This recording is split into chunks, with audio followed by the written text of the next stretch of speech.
Pour moi et pour mon département, l'intérêt de l'entente il date déjà depuis très longtemps, puisque les Alpes-de-Provence ont été un des départements qui ont participé à la création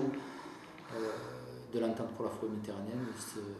formidable outil de coopération humaine, je veux dire. Donc un intérêt majeur, surtout pour un département rural comme le nôtre,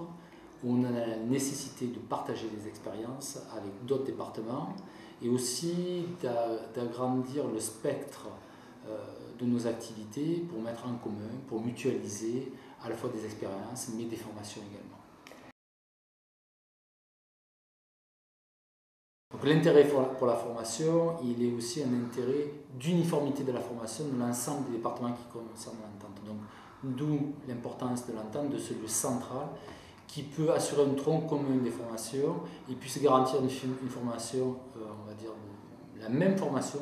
sur l'ensemble des départements qui envoient les sapeurs ici se former et aussi former les formateurs parce qu'on est dans une formation qui ensuite est démultipliée au sein de chaque SDIS.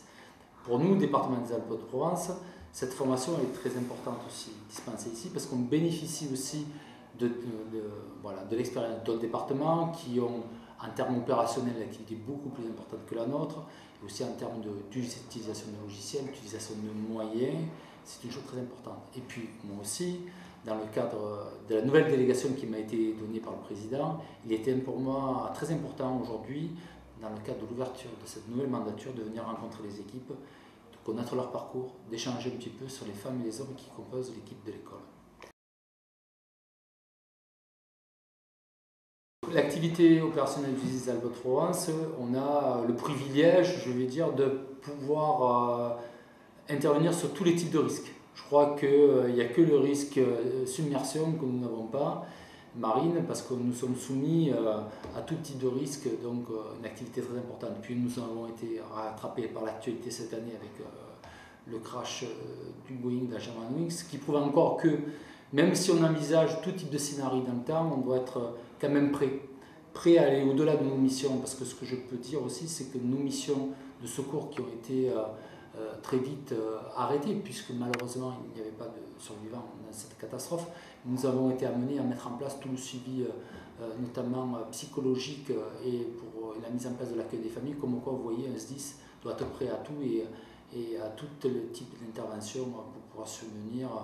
aux aléas de la vie.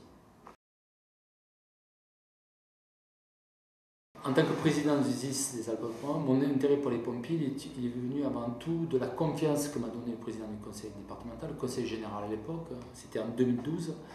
je crois, et en toute humilité pour peut-être mes capacités de gestion humaine et d'être à l'écoute, à l'approche des gens. Bon, j'ai une formation technique aussi qui me permet de pouvoir comprendre assez facilement et rapidement certaines problématiques, mais c'est avant tout dans ce cadre-là qu'on m'a donné ce challenge que je relève avec encore une fois beaucoup d'humilité et que j'essaye de porter au mieux dans l'intérêt des Bas-Alpins.